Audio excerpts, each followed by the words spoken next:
Muy buenas, después de una semana de descanso, la Fórmula 1 vuelve al Gran Premio de Estados Unidos y como siempre pues vamos a hacer aquí un buen análisis. Hoy analizando los datos, mañana el pilotaje de cómo se traza cada curva y pasado mañana sobre los reglajes, ¿no? Un poco la rutina antes de un Gran Premio. Entonces, bueno, si empezamos con los datos, veis que se van a dar solamente 56 vueltas, que son poquitas. Esto es como siempre porque es un circuito de los largos, o sea, superamos los 5,5 kilómetros, de 5 kilómetros y medio, y esto lo convierte en uno de los circuitos más bien largos. O sea, está un poquito por encima de la media, está en la parte superior, ¿no?, de esta lista ordenada, pero está lejos de otros circuitos mucho más largos, como era el de Bélgica, como era incluso otros circuitos europeos que más o menos pues podemos pensar que tienen una longitud similar, ¿no?, como era el de Francia, como puede ser el circuito de Silverstone de Gran Bretaña, pero no, este es un poquito más corto, siempre teniendo en cuenta que es de los largos. Entonces esto a nivel estratégico es interesante, porque ya sabéis que ir con una vuelta de ventaja en tu estrategia en uno de estos circuitos tan largos, pues siempre va a suponer una ventaja mayor a que si tienes la ventaja en un circuito de apenas 4 kilómetros y medio, ¿no?, como es evidente. Y como podéis ver, pues la distancia entre la línea de meta y la primera frenada pues es bastante generosa, no es una locura, o sea, en salida pues siempre suele haber algunos adelantamientos, sobre todo porque además tenemos una pendiente hacia arriba, que hablaremos de ella mejor mañana. Entonces, esa salida suele ser bastante importante, tenemos muchos metros hasta el punto de frenada, entonces pues eso siempre da bastante juego, ¿no? Si eres capaz de salir muy bien en un circuito en el que tienes muchos metros para aprovechar esa ventaja, pues puedes ganar más posiciones que si no tuvieses tantos metros, ¿no?, como es evidente. Aquí tenemos, como siempre, el panel que os intento enseñar en cuanto a temas de telemetría en simulación y tal, y aquí tenemos el gráfico de la velocidad. Y como veis, la distancia hasta el punto de frenada pues es bastante generosa, porque la recta de meta está justo al salir de la última curva. Esto es la última curva, lo que sería el vértice, que es el punto de menor velocidad, y justo después de eso tenemos la recta de meta. Y como veis, toda la recta de meta prácticamente está en la vuelta siguiente. No terminamos la vuelta con mucha recta, sino que la empezamos con mucha recta. En total tenemos 20 curvas en esos 5 kilómetros y medio, que no está nada mal, como veis son muchas curvas, sobre todo si me seguís de otros vídeos, pues ya veis que tener 20 curvas pues es bastante, o sea, es un número bastante alto, ¿no? En cuanto a reparto izquierda-derecha, pues está bastante bien porque tiene 11 de izquierda y 9 de derecha, por lo tanto podemos pensar que va a ser un circuito muy bien equilibrado, ¿no?, en cuanto a desgaste de los neumáticos, porque más o menos tenemos el mismo número de curvas a un lado hacia otro. Eso sí, tener en cuenta que aunque son muchas curvas, que son 20, como es uno de los circuitos largos, tampoco tenemos un ratio tan alto, o sea, está en este grupo de alta densidad de curvas en cuanto al número que tenemos por cada kilómetro de circuito, con 3,63, pero no es una locura en cuanto a que esté demasiado disparado, como puede ser Mónaco, Singapur, que son circuitos un circuito que tenemos muy reciente, ¿no?, el de Singapur, y ahí sí que era un ratio muy elevado. En este caso pues sí que tenemos mucha curva, pero el circuito es bastante largo, entonces está relativamente bien equilibrado, siempre teniendo en cuenta que es de los de alta densidad. Pasando ahora sí el tipo de curva a un lado de otro, pues si os fijáis, las curvas lentas están prácticamente todas hacia la izquierda, porque tenemos 5 curvas lentas hacia la izquierda y tan solo una hacia la derecha. Y luego el de velocidad media sí que tenemos ya un reparto un poquito más similar, porque tenemos 3 a un lado y 3 a otro, o sea que esto no hay ningún problema. Y en cuanto a curvas rápidas tenemos bastante más hacia la derecha que hacia la izquierda, porque tenemos 5 hacia la derecha y 3 hacia la izquierda. Al final, como veis, pues está bastante desequilibrado, y entonces, bueno, cuando analicemos el pilotaje lo entenderéis mejor, porque veremos cómo se traza cada una de las curvas y demás, pero ya os podéis hacer una idea que, aunque a priori parecía que estaba muy bien equilibrado, luego a la hora de la verdad, con el tipo de curva, no lo está tanto. Fijaos aquí en este gráfico de temperaturas, que ya sabéis que tenemos 4 líneas en cada gráfico, porque son los 4 neumáticos, y luego tenemos 3 gráficos como tal, porque esta es la temperatura en la superficie exterior del neumático, la superficie central y la superficie interior. En cualquier caso, bueno, para este análisis tan básico nos vale cualquiera de ellas, y en lo que quiero que os fijéis es la manera que tienen las curvas de subir, porque si os fijáis aquí tenemos dos montañas muy grandes de la línea azul y la línea roja. ¿Cuál es esta? Pues la trasera izquierda y la delantera izquierda. Por lo tanto, está claro que sobre todo en este tramo final del circuito,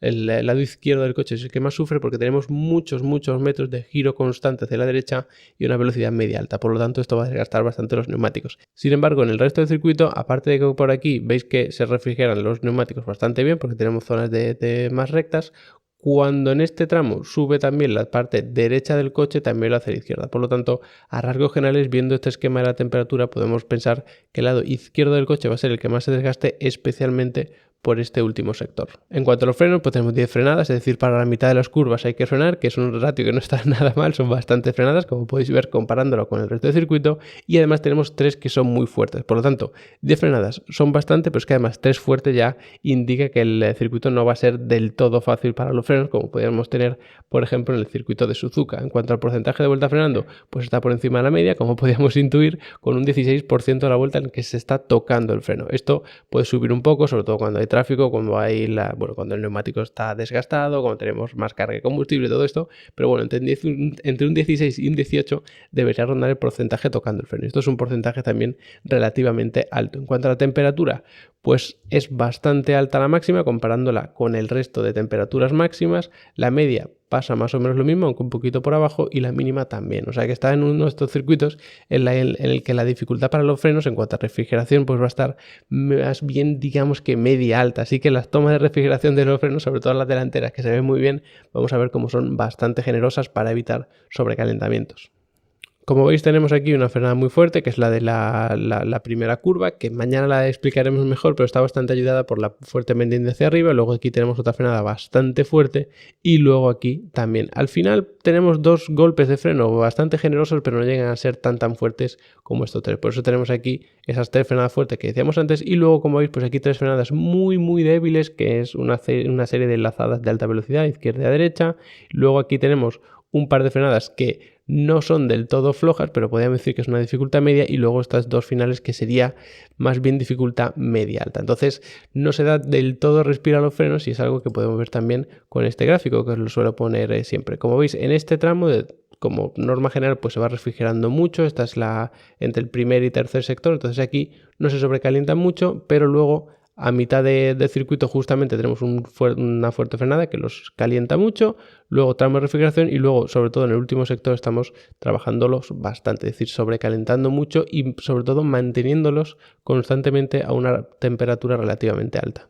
Como podéis intuir, pues el porcentaje de vuelta en el que estamos con el volante totalmente recto es tan solo un 42%, que puede parecer mucho, pero ya veis que está en esa zona media baja, es decir, no de los circuitos en los que más tiempo podemos estar con el volante totalmente enderezado, totalmente recto. Y además esto viene un poco de la mano con que el giro absoluto medio, es decir, la media de lo que estamos girando, de igual a izquierda a derecha, está en 29 grados.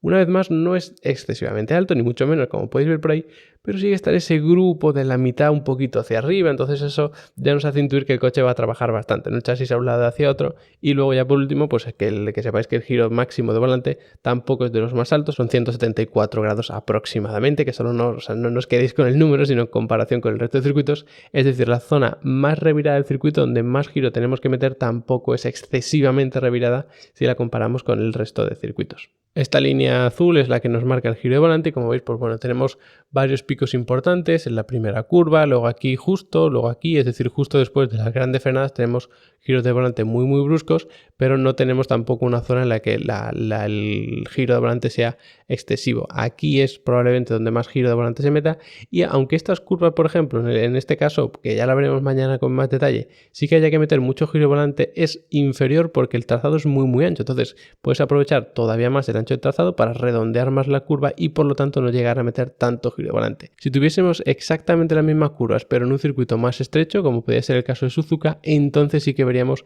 estos picos que llegarían sobre todo mucho más abajo, o si fuese hacia la derecha, pues mucho más arriba. Ya para terminar hablamos de la aceleración, de la velocidad punta y todo eso, y como siempre vamos a hablar del porcentaje en el que estamos en octava marcha, que tan solo es un 8%. Tenemos 2-3 rectas medianamente importantes en el circuito, pero no son muy largas. Entonces, claro, en octava marcha vas en el rango máximo de velocidad, es decir, finales de recta, cuando ya llevas muchos metros de recta. No es el caso aquí en el que tengamos rectas eternas, hay un par de puntos, ahora lo vemos, los que sí puedes engrenar la octava marcha, pero no tenemos unas rectas infinitas, ¿no? Como podríamos tener, por ejemplo, en el circuito de Paul Ricard, que es todo bastante revirado, pero luego una recta infinita. Pues no es el caso en este circuito de Austin, en el circuito de las Américas, entonces no tenemos un porcentaje en octava marcha, en el rango máximo de velocidad, muy alto. Luego en el porcentaje de vuelta acelerando a fondo, bastante bajo, también intuible, un 70%, o sea, el porcentaje en Fórmula 1 siempre es altísimo, pero si lo comparamos con el resto del circuito, como ya vamos diciendo todo el vídeo, pues ya veis que está más bien abajo. Y luego la velocidad media de las más bajas de todo el calendario, que esto puede sorprender. E insisto,